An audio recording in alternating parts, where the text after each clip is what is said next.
Hello everyone, welcome back to the channel. In this video, I will show you how to convert and manage archive files using PeaZip.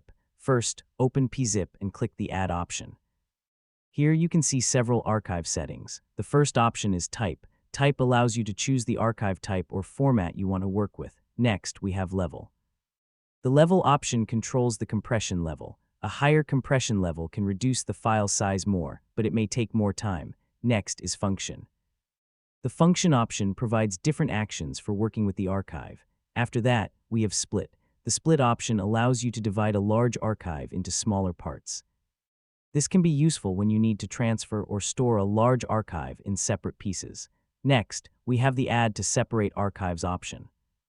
This option allows selected items to be added as separate archives instead of putting everything into one archive. These settings give you more control over how PeaZip creates and manages archives.